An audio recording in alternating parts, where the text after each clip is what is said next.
much. Well, it's a pleasure to be here, really. Very nostalgic. So I've got 3 hours, and I want to start with Mostow rigidity, and it's probably going to be about Mostow rigidity all 3 hours, despite the announcement, because this is a beautiful theorem and very central to hyperbolic geometry. But it's also connected to many things. So tomorrow, hopefully, we'll talk about a theorem of Besson, Courtois, and Gallot that implies Mostow rigidity as well, and it is more of a dynamical flavor. And maybe in the third lecture, we'll talk about another proof of Mostow rigidity that uses simplicial volume and bounded cohomology a little bit. So it's a proof by Gromov and Thurston. But anyway, what is it about? So here is a theorem.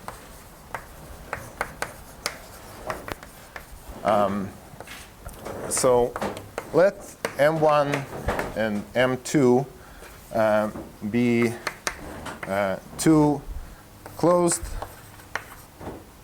compact without boundaries, locally symmetric manifolds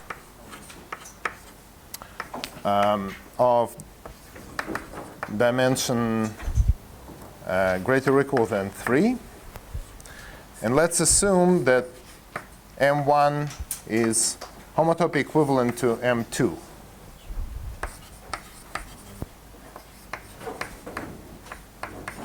In fact, let F be a homotopy equivalence. Now we assume that these are locally symmetric manifolds. Let's say let me write here hyperbolic. And here I mean hyperbolic having Riemannian metric with constant curvature -1. So they are covered by hyperbolic n space, and this is a case of n greater or equal than 3. Since they are homotopy equivalents, you can read the dimension. So implicitly, they have the same dimension n. Then F is homotopic to an isometry.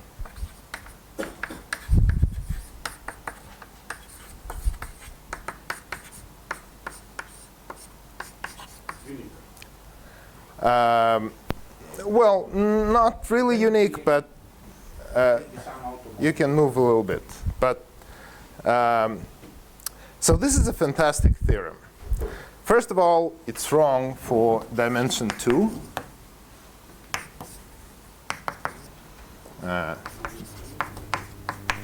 This is not true. Because for Riemann surfaces, in dimension 2, many things, many different theories come together. So you can think of this as complex curves or as Riemannian manifolds of constant Riemannian surfaces of constant curvature -1. In any case, the same surface from the point of view of topology, it meets many different constant curvature -1 structures. So you can sort of stretch things in some places, compensating by fattening in other places, and you can make it really almost degenerate, things like that. In fact, if you have a surface of genus G surface has a whole deformation space of these Riemannian structures. So you have 6G minus 6-dimensional deformation space known as Teichmuller space. And it was discussed a little bit yesterday, and I'm not going to talk about that at all. But you can see that this one topological manifold has many, it can wear clothes of constant curvature -1 and of various types. However, Mostow says that from dimension 3 and higher, this can never happen. There is exactly one such a thing. So there are several weird things about this theorem. So homotopy equivalence here is realized by a homeomorphism. In fact, it is smooth, and in fact, it is an isometry. So it is very, very strong. So in this case, topology determines. Well, it depends on what do you mean by. So if you fix points, then it's going to be unique. If you up to some finite number. So if you slide, it's a matter of. Let me reformulate it in terms of lattices, and then we'll see exactly how. So if you require some base point here to go to a base point here, and they're fixed, then it is unique. So an equivalent form. So let me write here. Topology determines geometry. In this case, and so for example, if you have the now these spaces are covered by the hyperbolic plane, hyperbolic n space, which is contractible. So these are k pi 1 spaces. So homotopy equivalence is essentially just isomorphism between the fundamental groups. So this data here is essentially just isomorphism of fundamental groups.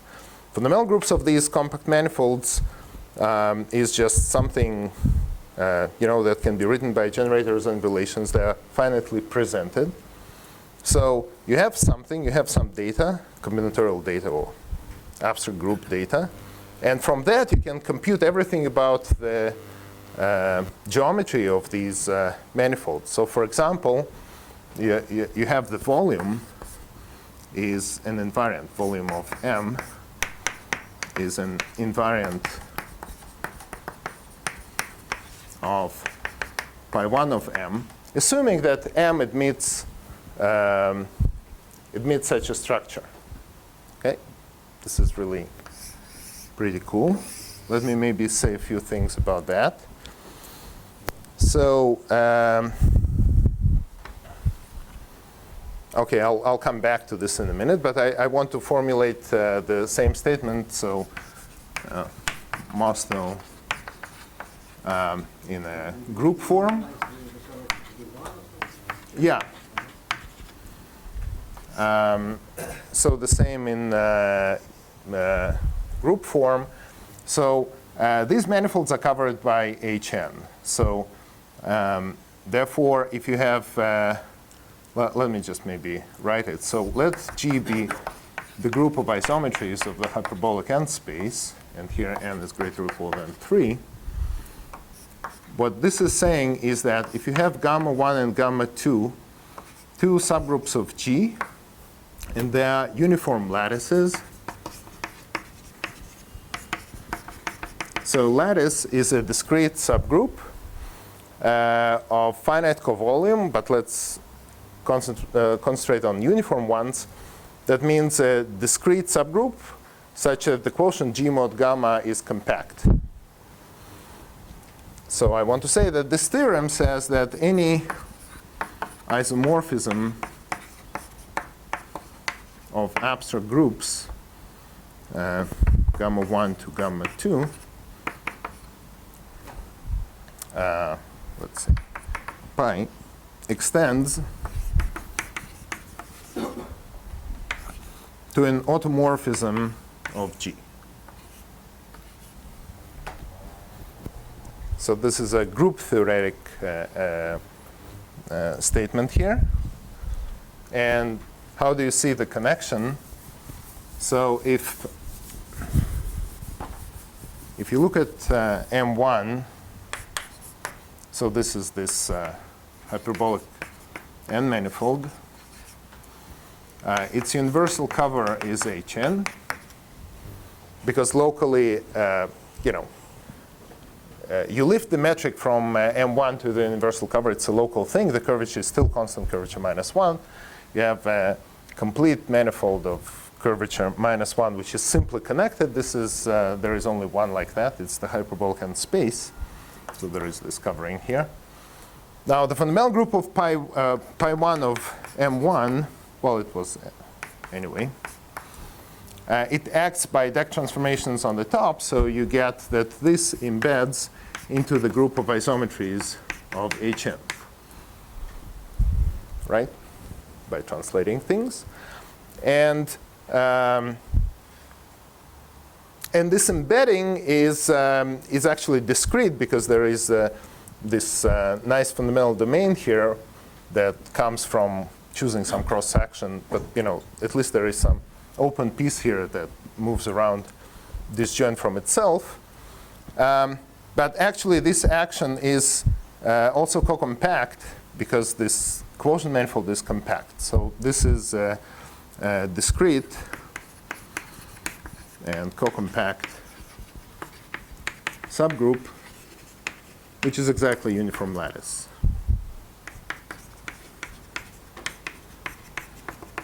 Now, the homotopy equivalence between the manifolds defines isometry between these fundamental groups, as we said, and the isometry that is homotopy equivalent to F tells you that you can realize this by just shifting in Hn, shifting the preimage of P1 to preimage of P2 on the other side. And that exactly is going to conjugate this fundamental group, this group of deck transformations to the other one.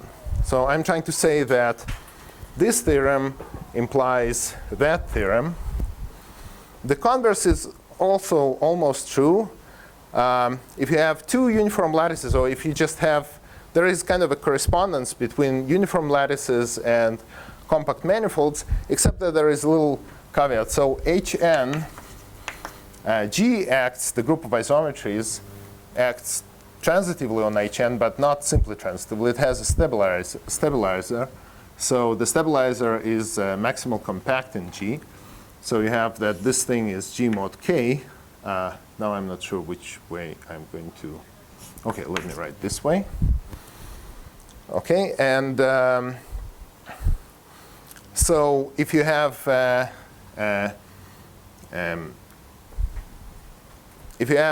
compact manifold, its fundamental group embeds in G as a co-compact lattice, but it has one small additional property that it is torsion-free.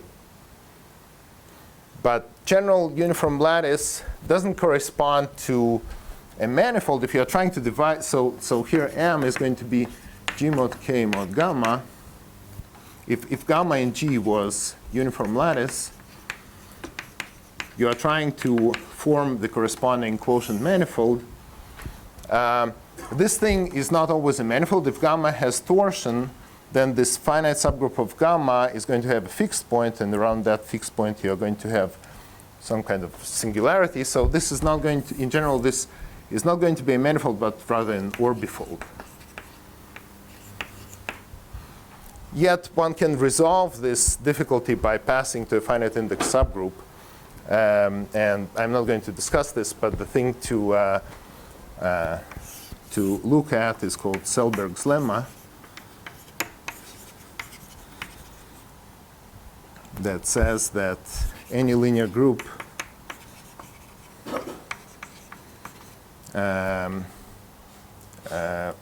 has a finite index subgroup which is torsion-free.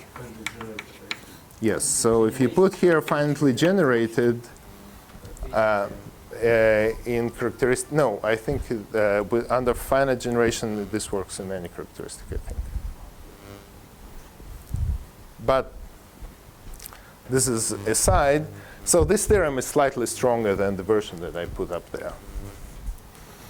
OK, so we're going to discuss that. The theorem just says that there is a unique embedding of a group, this big group to the. Yes, exactly. Up to automorphisms of G, which are essentially all inner. If I look at this guy, this is not connected. So, but there is only one way of embedding gamma in G in up to conjugacy.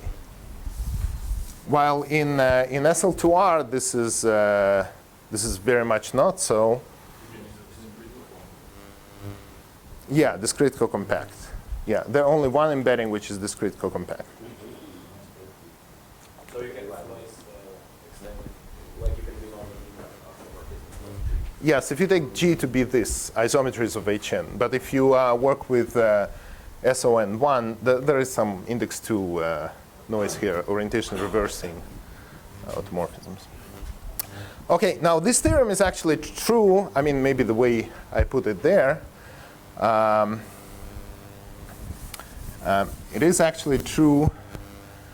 The same holds for other locally symmetric manifolds, and therefore for other semisimple, i.e., other semisimple Lie groups.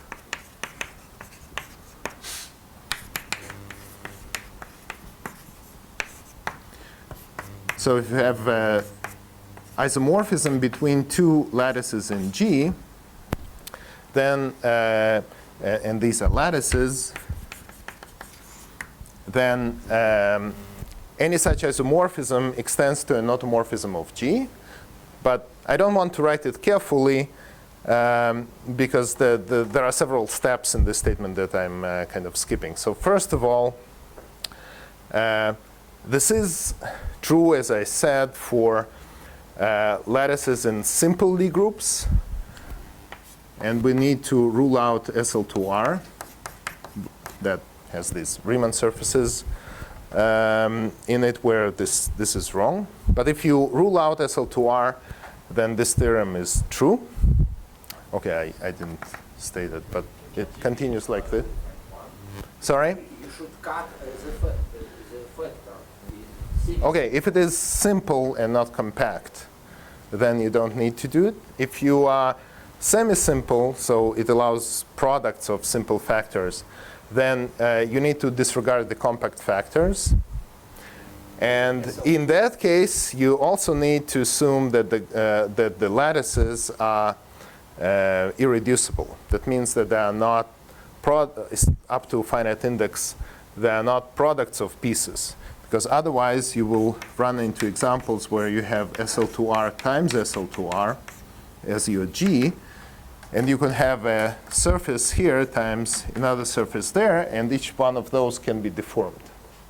However, if you rule this out on the abstract level, so if you are saying that your gamma is not a product and any one of its finite index subgroups is not a product of this form, then the theorem is true. But this all goes, there are several small corrections, but the general flavor is the one that I gave.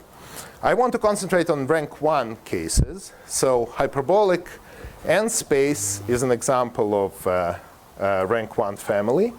There are two other families, the complex hyperbolic space, the quaternionic hyperbolic space. So the isometries are, yeah. Sorry? So it's true for just lattices, but it gets more and more complicated.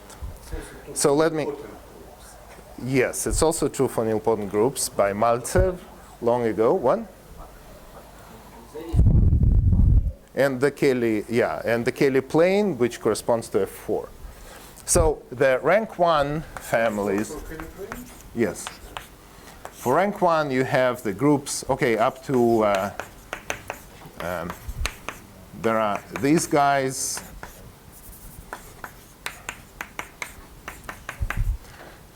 So there is one exceptional and 3 families. And these are the G's. Their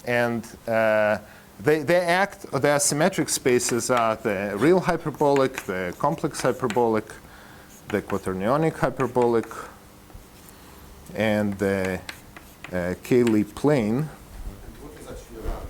The dimensional maximum complex subgroup? No. the rank is the dimension of maximal split torus, but geometrically it is equivalent to the maximal dimension of isometrically embedded Euclidean space. So in these spaces, in all of these, since rank 1, that means that there are only isometrically embedded lines and there are no isometrically embedded planes. So in HN you have geodesics. So this is, all the pictures are the same. Okay, it's one picture. Geodesics here are lines like that. And in the hyperbolic plane that I assume everybody is familiar with, you know that there are no parallel lines. So geodesics either intersect or they don't, but if they don't intersect, they can be asymptotic in one direction, but then they flare up in another direction. So there is no picture like that inside the hyperbolic plane, and there is no picture like that in HN, and there is nothing like that in all the others. They're all kind of similar, but more and more complicated. Now the story goes like this. So Mostow, the theorem of Mostow is called strong rigidity theorem. It was preceded by deformation rigidity and local rigidity theorems by other people. And this was a very influential result. And I think he proved this theorem in something like 1967. Then he treated other rank 1 cases in separate papers, but essentially with the same conceptual approach, but more complicated details. I'll hope to get to that by the end of this talk. He also considered the higher rank cases and proved everything in there, but the steps are slightly different. And he did all of that only for uniform lattices. His whole approach is very geometric, and you need uniform control over things. Then Prasad extended Mostow results to non-uniform lattices in rank 1 cases. Well, yeah. And Margulis did the high rank thing.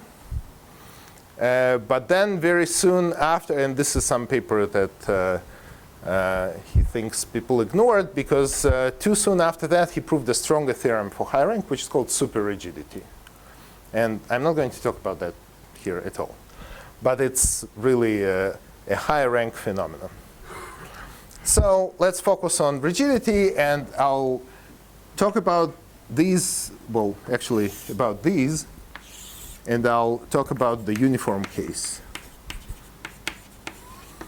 mostly. Okay, so a few consequences before we move on. Actually, maybe for the sake of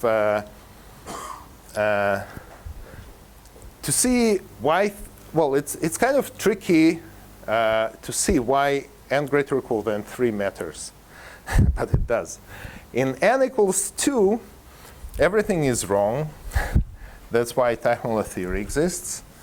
And in n equals 2, fundamental group of a surface, let's say a genus G surface,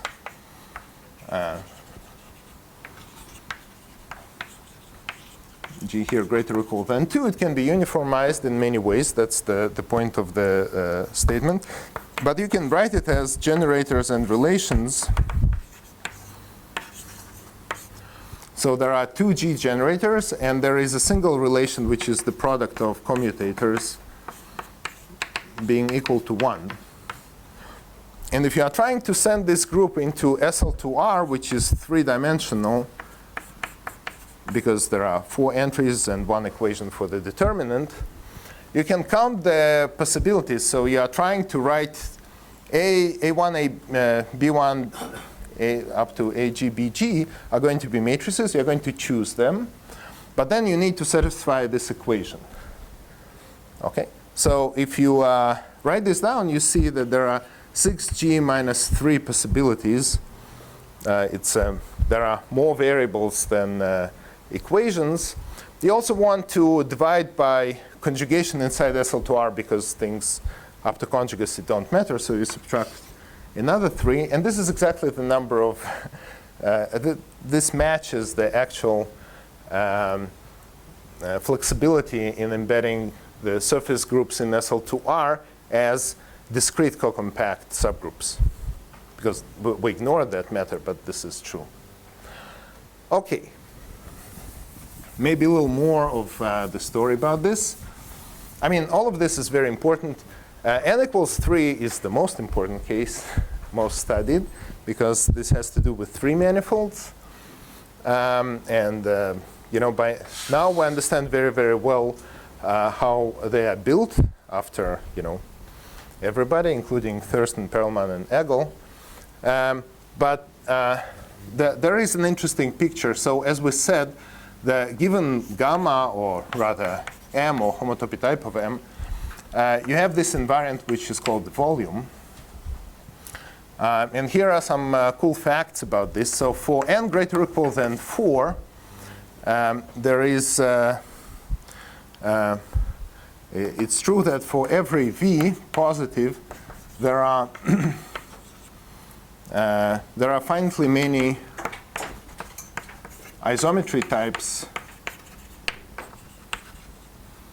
of n manifold, well, hyperbolic n manifolds. Real. Yes, real hyperbolic. Also complex hyperbolic. But I'm focusing on real. And manifolds with volume less or equal than V. Sorry? No, it's, for example, for n equals 3, it's not true. People even understand, so this follows from a theorem of Wang. So there is something called thin-thick decomposition, and they use Van Kampen somewhere, and it's important that 2 spheres simply connected. That's how dimension n greater or equal than 4 differs from dimension n equals 3. Well, we actually know this number a little bit, so the number of such different manifolds up to volume V behaves like, so there is an estimate of this type. So there are constants, positive, less than infinity, such that this number is bounded like that. This is a result of Burger.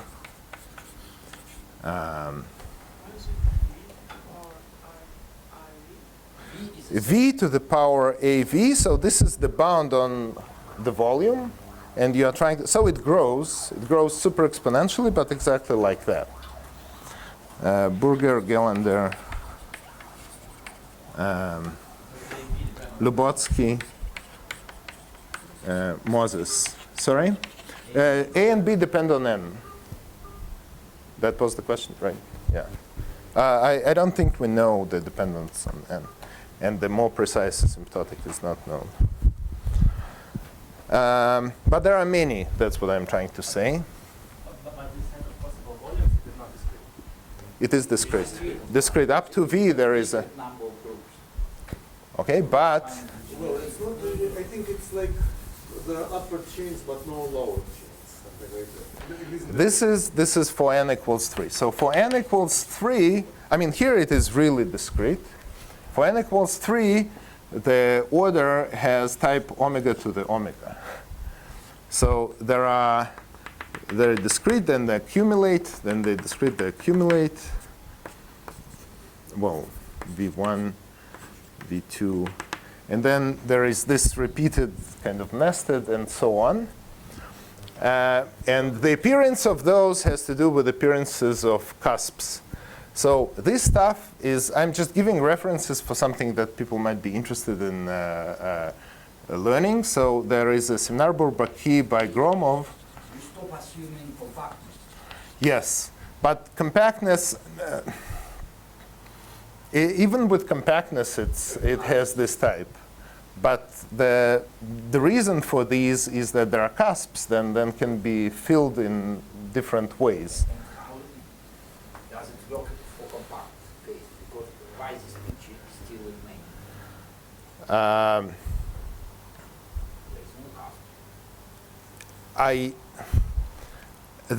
These manifolds are built from the one that has a cusp, but it is modification of this cusp that closes it, that builds many compact ones.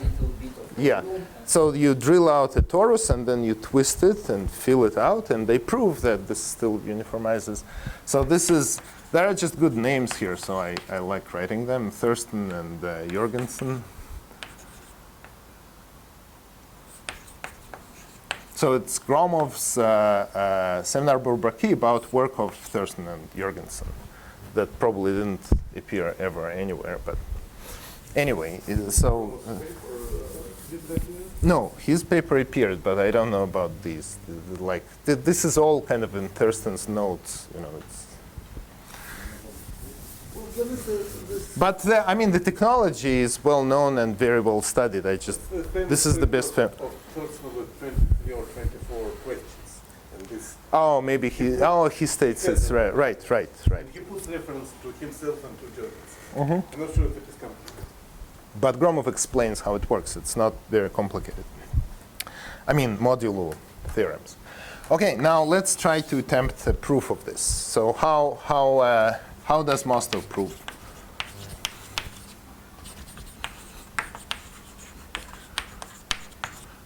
This case. And by the way, what about rationality? Arithmeticity? Oh, Arithmetic or, there is something they are algebraic numbers, I think, but not. Volumes algebraic. Yes, I think so. But because the matrices that represent these fundamental groups inside this, they belong to a number field. It doesn't mean that they're arithmetic, it's not integers, but they belong to the number field, and I assume that the volume can be computed from that, maybe by a single irrational function, transcendental function, but it's related to number theory. Sorry, what? Yeah, probably some. Oh, yeah, right. Okay, so how does the proof go, though? So let's, how am I doing time-wise? Badly. So there are steps. And the first step is, and I think this had the huge impact on geometric group theory, is the notion of quasi-isometries.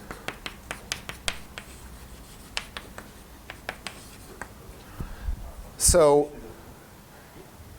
first, I mean, this notion appeared before, but it became crucial in Mostow's proof. So I think it was mentioned here, but I will still do that. So suppose that you have two metric spaces, and you have a map. So you have a map from x1 to x2. It's called a KC quasi-isometry.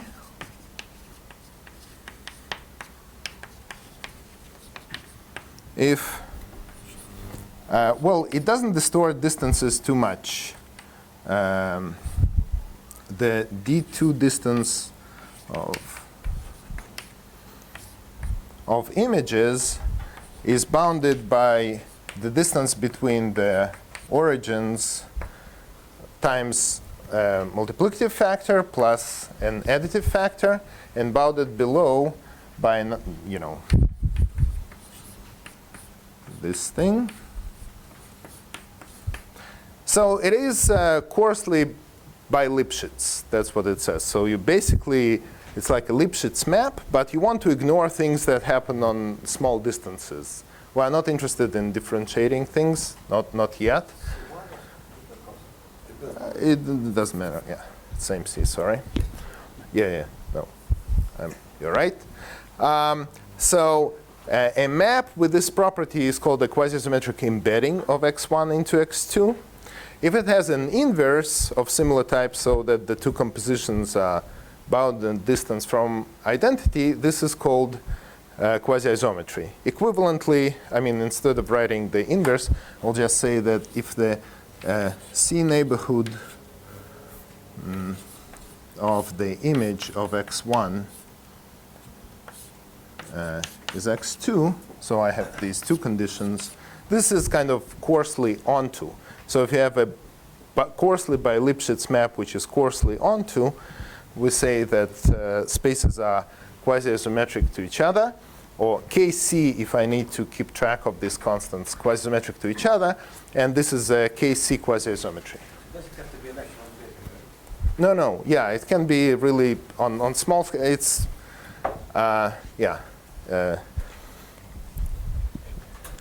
you either add coarsely to everything or quasi to everything, or you stop ignoring, or you start ignoring things from some point on.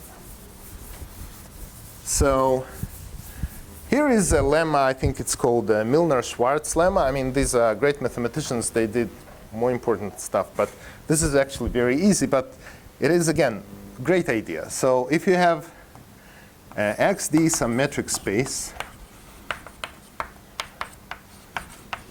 I'll put a few things together here. And let's assume that it is proper metric space, which means that balls are precompact.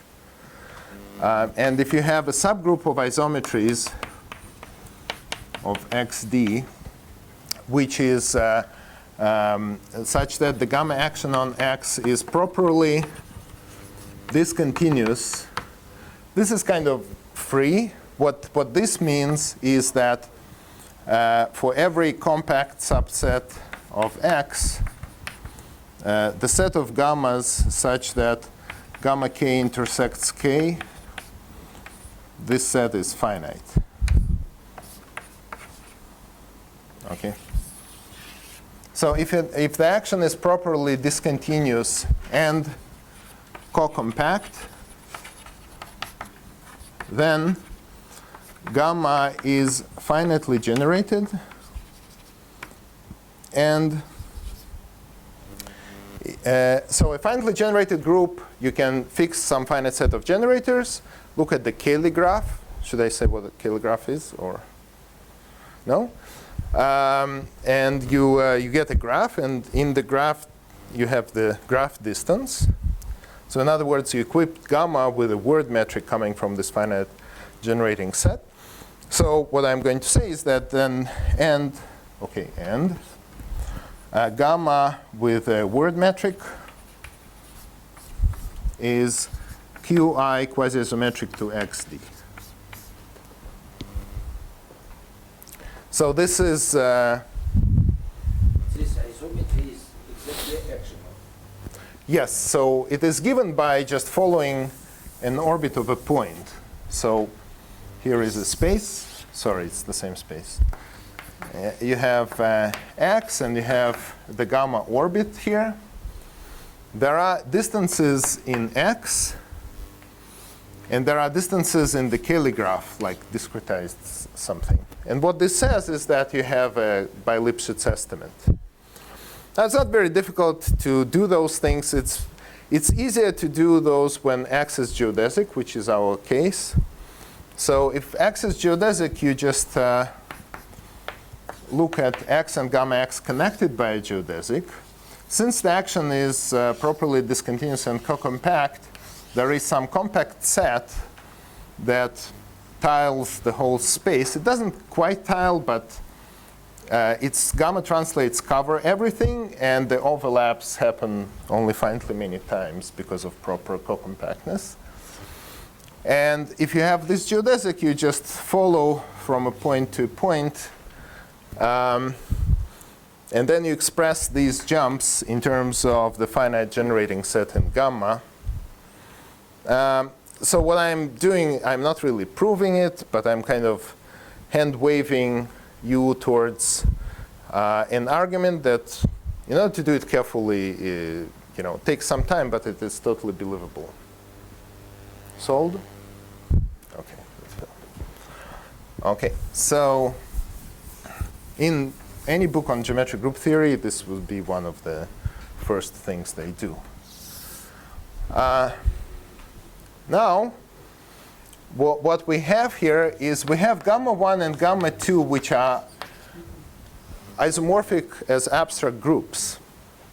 And they are co-compact lattices in isometries of Hn. So their actions on Hn, they act on Hn isometrically, properly discontinuously, and co-compactly. And as abstract groups, I can fix some generating set for that abstract group and use it in both cases. And what we have then is a quasi-isometry between Hn and gamma 1. Then we transfer it to gamma 2. And then we act on Hn again.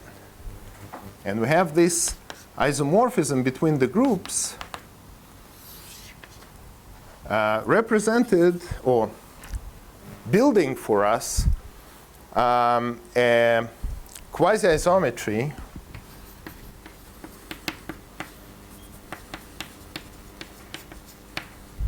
from Hn to Hn.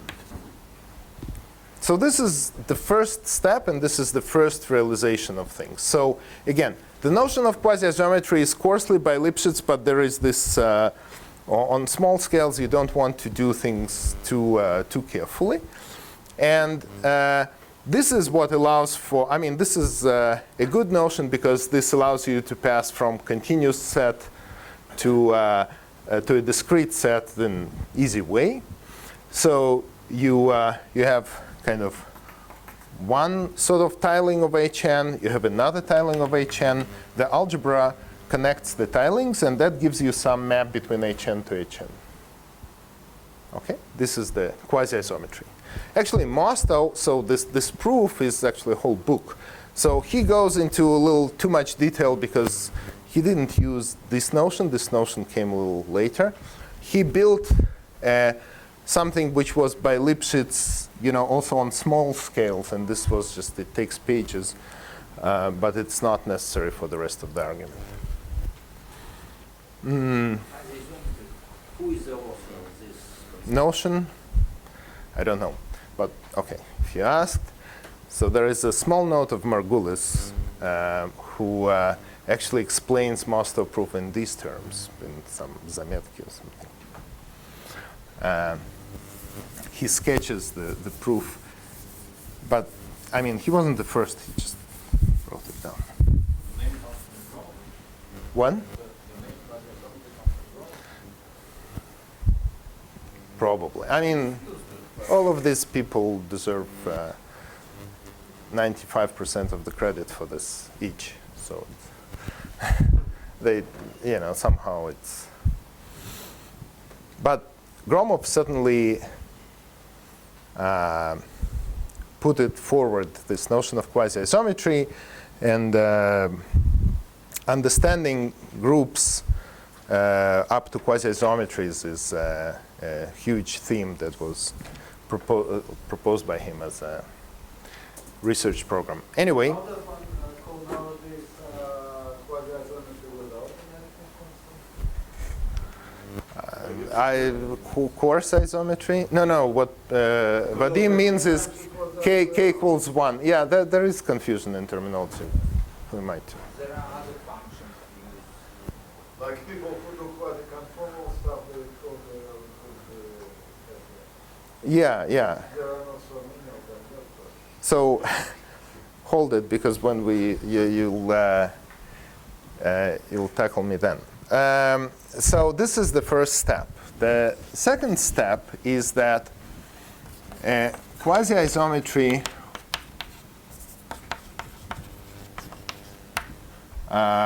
from Hn to Hn defines a homeomorphism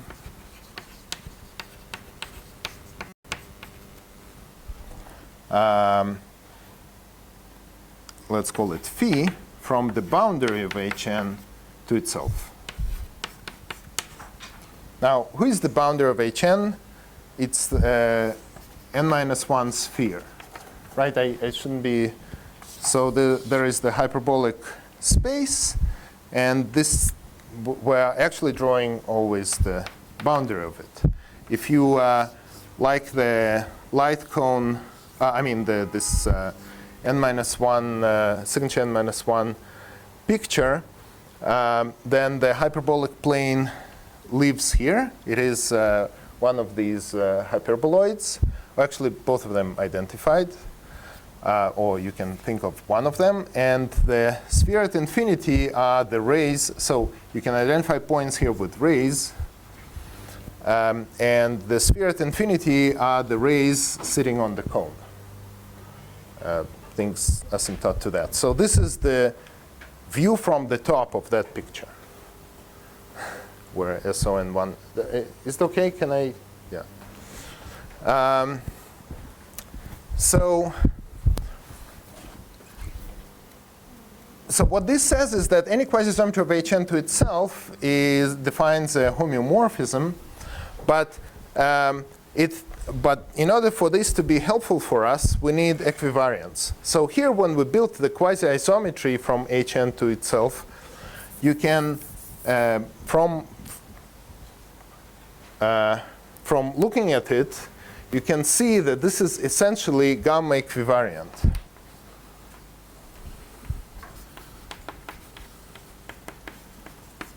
Namely, that Q of gamma 1 times a point is the same as pi gamma 1 applied to Q. So Q sort of intertwines the two gamma actions on Hn. This comes from the definition. If you are not careful, then you will get the same with some bounded error. But if you are careful, you can actually get it on the nose equivariant. And the statement here, You only need the action from the absolute. exactly. So therefore, I'm trying not to be careful here. But when we start from this picture, the map on the boundaries that we get will be equivariant on the nose. Okay, and I want to explain how this works, at least roughly. So there is a basic, so the hyperbolic geometry here boils down to the following statement. It's known as, well, Mostow calls it Morse lemma. Morse? Morse. Okay. It's the same as on Morse, but since he wrote it, he switched to Kapos. Okay, Morse lemma. But it is not the Morse lemma that people call Morse lemma. Yeah, it's like, it's not bijective, this association of lemmas proven by people to people. So, this Morse lemma says the following, that if you have, so what is a quasi-geodesic? First of all, let's say what is quasi-geodesic. So or maybe I'll put it on another board.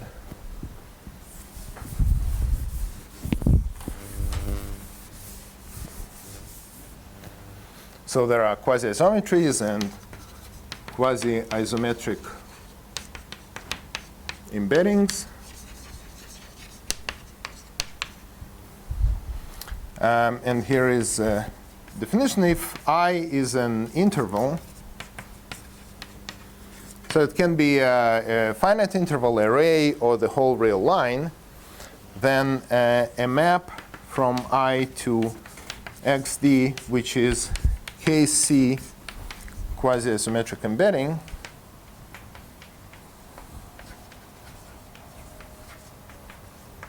is called a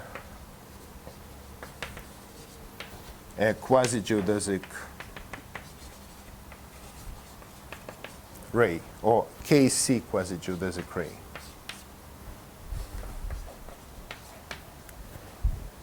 So it is coarsely by Lipschitz embedding of this interval in your space. So in R2,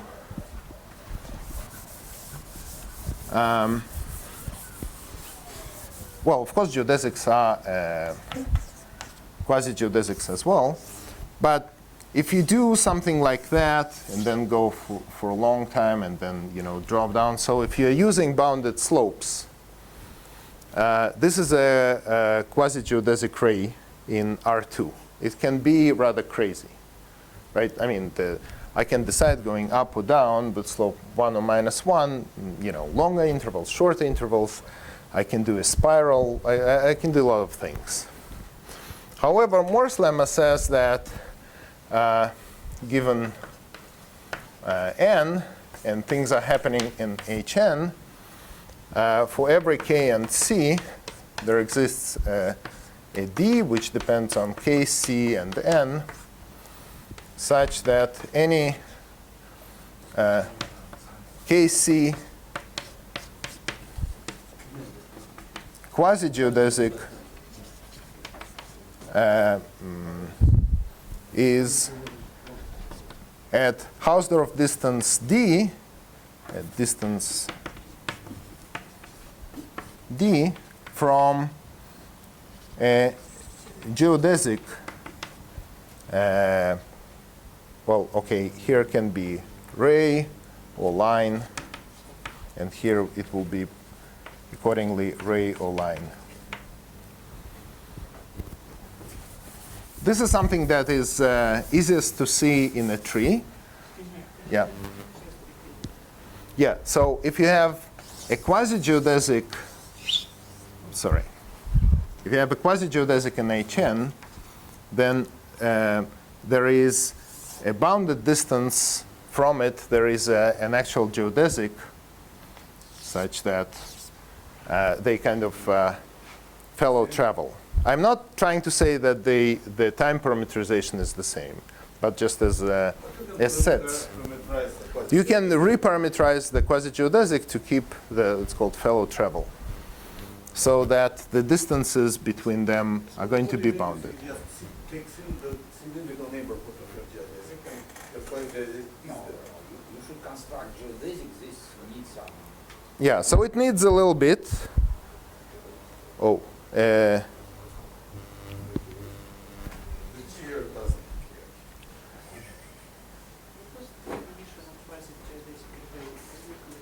Yes, it is coarsely by Lipschitz. I just erased it. So it's a map for which the distance between the images of any 2 points, in this case the time parameter, is bounded by k times the original distance plus a constant, or 1 over k minus a constant. Okay.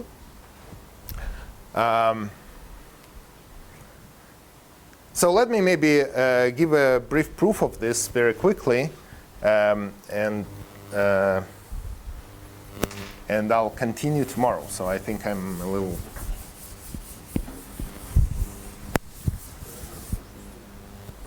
So I'll just take 2 minutes. So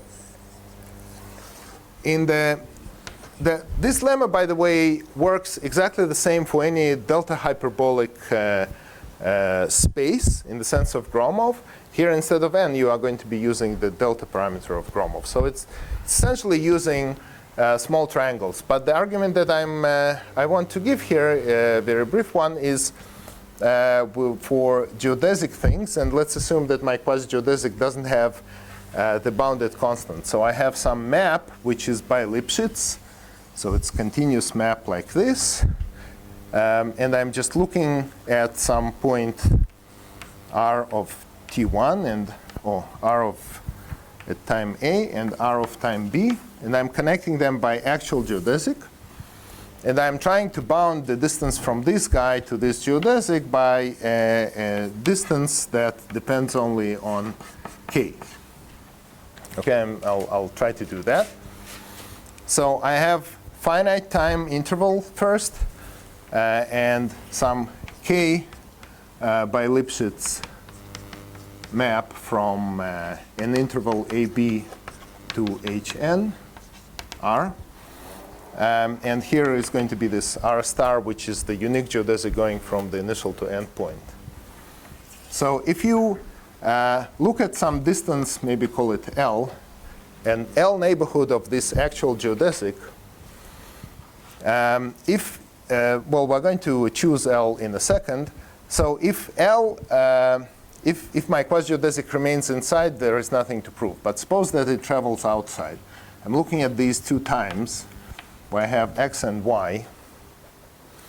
And I notice that there is this piece here of the travel which is outside the neighborhood.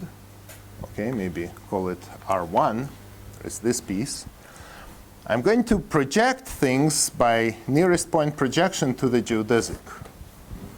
Okay, and the thing in the hyperbolic space that that is important here is that the length of the stuff which is far away when it is projected to the geodesic, so the length of this piece here, maybe we'll call it R1 star, the length of R1 star is less or equal than the length of R1 times e to the, so it decays exponentially with L. There is some constant here that depends only on n times L.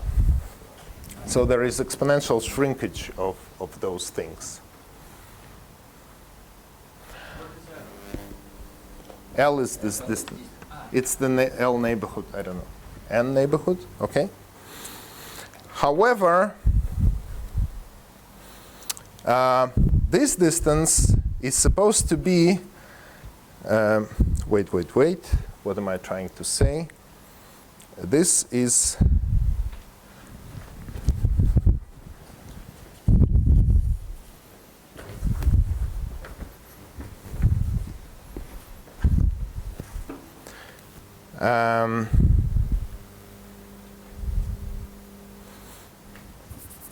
yes, it is less or equal than k times the distance between x and y because of the k by Lipschitzness. And the distance between x and y is can be bounded by, so actually the geodesic between x and y should go like this. It follows the nearest point projection, which is less than L, plus the length of that piece, plus another L. But if you substitute that into here, you will get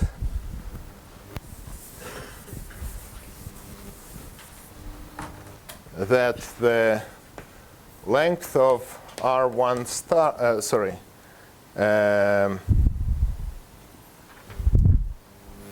what did I, so I'm supposed to be having an estimate of this type times length of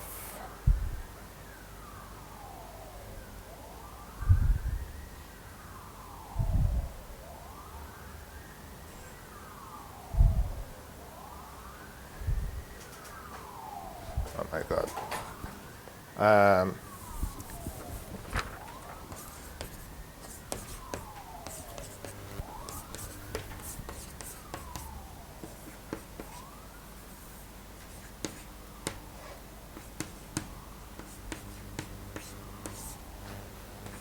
Okay, I have some estimate of this thing, and if you so this was delta. So if L is large enough so that e to the minus delta L times k is less than 1/2, you get an estimate on, absolute estimate on length of R1. This becomes less than some constant which depends on L. So we choose some L for which this is true, and then you get an estimate on the length of R1, and that in particular gives you the desired D. So if you take D to be L plus this length, then you are sure that you are not far away from the geodesic. Okay, so sorry I messed this up a little bit, but there is an elementary calculation in which there is one crucial point, and that is that kind of projection to geodesic shrinks things that are far away. Okay, let me stop here and we'll construct the homeomorphism and study it next time. Thanks.